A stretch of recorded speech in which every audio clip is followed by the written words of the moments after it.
सभी कर्मचारी साथियों को नमस्कार। आज हम कर्मचारी साथियों से जुड़े हुए कुछ महत्वपूर्ण बिंदुओं पर बात करेंगे। साथियों, इस लॉकडाउन में केंद्र व राज्य सरकारों ने केवल कर्मचारियों को छोड़कर सभी वर्गों को कुछ न कुछ दिया है, लेकिन और उल्टा इस विषम परिस्थिति में कर्मचारियों से लिया गया, जिसके कारण कर्मचारी साथियों को परेशानी का सामना करना पड़ रहा है। इस विषम परिस्थिति में कर्मचारी साथियों ने तन मन धन से सरकार का सहयोग किया है। अब सरकार की बारी है कि वह 20 लाख करोड़ के पैकेज में से कर्मचारियों के लिए कुछ घोषणाएं करे। कुछ राहत भरी घोषणाएं करी भी है। आइए देखते हैं इन घोषणाओं से लाभ है या केवल दिखावा। दोस्तों, आप वीडियो के कमेंट बॉक्स में अपने अमूल्य विचार, अपने सुझाव रखना ना भूलें, जिससे आगे के वीडियो बनाने में मुझे आसानी हो। साथियों, बिना समय गवाए जानकारी को स्टार्ट करते हैं। इस प्रकार की लेटेस्ट इन्फॉर्मेशन देखना पसंद करते हैं तो इस चैनल को सब्सक्राइब कीजिए और पास वाली बेल पर प्रेस कीजिए, जिससे जब भी वीडियो अपलोड किया जाएगा सबसे पहले आपको प्राप्त होगा। पहली बड़ी खबर, नौकरी करने वालों को तोहफा। अगस्त तक पीएफ देगी सरकार, 72 लाख कर्मचारियों को मिलेगा लाभ। वित्त मंत्री निर्मला सीतारमण ने राहत पैकेज का ऐलान करते हुए नौकरी पेशा करने वालों को बड़ी राहत दी। सरकार ने ऐलान किया कि 15,000 रुपये से कम वेतन वाले कर्मचारियों का ईपीएफ अगस्त तक केंद्र सरकार देगी। सरकार ने ऐलान किया है कि 12% की जगह 10% ईपीएफ कटेगा। नियोक्ता और कर्मचारी दोनों का योगदान सरकार कर रही है। वित्त मंत्री ने कहा इसके लिए करीब 2,500 करोड़ रुपए खर्च होगा। दोस्तों, जल्दी से इस वीडियो को लाइक कर दीजिए और सब्सक्राइब कर दीजिए। आपका लाइक करना और सब्सक्राइब करना ही हमारी मेहनत का फल है। वित्त मंत्री निर्मला सीतारमण ने बताया कि सरकार अब अगस्त तक कंपनी और कर्मचारियों की तरफ से इफको जमा करेगी। इसका लाभ 3.67 लाख कंपनियों और 72 लाख कर्मचारियों को होगा। बता दें कि मार्च, अप्रैल और मई में सरकार ने भी कंट्रीब्यूशन किया था। इसके बाद सरकार ने अब इस सुविधा को 3 महीने के लिए बढ़ा दिया गया है। 4.3 करोड़ कर्मचारियों को हाथ में मिलेगी अब ज़्यादा सैलरी। नौकरी करने वाले कर्मचारियों के हाथ में मिलने वाली सैलरी बढ़ सकेगी। इसके लिए सरकार पीएफ कंट्रीब्यूशन को 12% से घटाकर 10% करने जा रही है। यह 3 महीने के लिए होगा।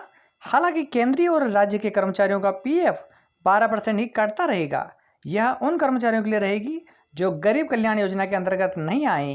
इससे करीब 4.3 करोड़ कर्मचारियों को फायदा होगा।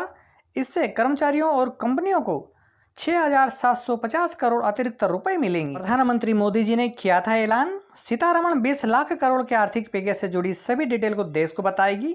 इस आर्थिक पैकेज का ऐलान प्रधानमंत्री नरेंद्र मोदी ने मंगलवार की रात 8 बजे देश को संबोधित करते हुए किया था। कोरोना महामारी से जूझ रहा देश लॉकडाउन के 50 दिनों से जिससे राहत के मरहम का इंतजार था, उसका ऐलान पीएम ने कर दिया। कोरोना से हुए नुकसान की भरपाई और देश को फिर से खड़ा करने के लिए मोदी सरकार ने 20 लाख करोड़ के राहत पैकेज का ऐलान किया है। प्रधानमंत्री मोदी ने खेला 2020 का कार्ड। हर भारतीय के हिस्से में आएंगे 15,385 रुपये। आइए देख लेते हैं किस परिस्थिति में होगा।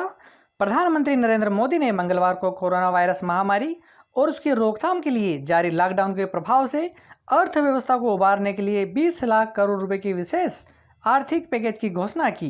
उन्होंने अर्थव्यवस्था को गति देने और आत्मनिर्भर बनाने के लिए व्यापक स्तर पर सुधारों को आगे बढ़ाने का भी जिक्र किया।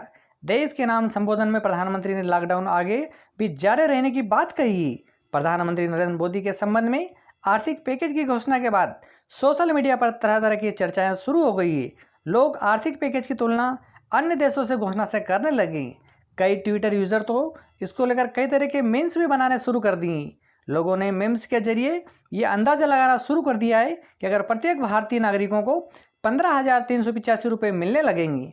ट्विटर पर यह मीम्स भी ट्रेंडिंग होने लगी हैं कि एक यूज़र ने लिखा कि 15 लाख ना सही 15,000 ही मिल जाए। तो वो बहुत ही, एक यूज़र ने कहा कि हम घर में 4 लोग हैं तो चारों के हिस्से में 15,385 रुपये आएंगे और पूरे परिवार को कुल मिलाकर 61,540 रुपये मिलेंगे। अगली बड़ी और विशेष खबर, सरकार के इस फैसले से 13 लाख से ज़्यादा कर्मचारियों को होगा फायदा, मिलेगा ज़्यादा पैसा।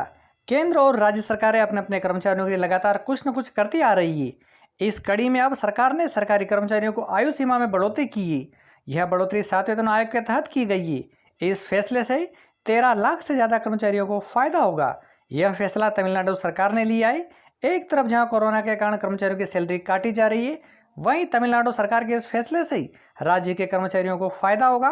सरकार का यह फैसला सभी टीचर्स, लेक्चरर्स और प्रिंसिपल पर लागू होगा।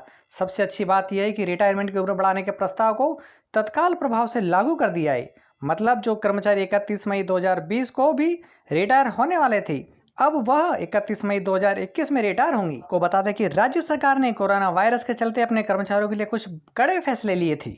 अब कर्मचारियों को खुश करने के लिए सरकार ने यह फैसला लिया है। राज्य सरकार ने अपने कर्मचारियों को महंगाई भत्ते की कोई नई किस्त नहीं देने और छुट्टियों को इनकेस कराने को टालने का फैसला किया था।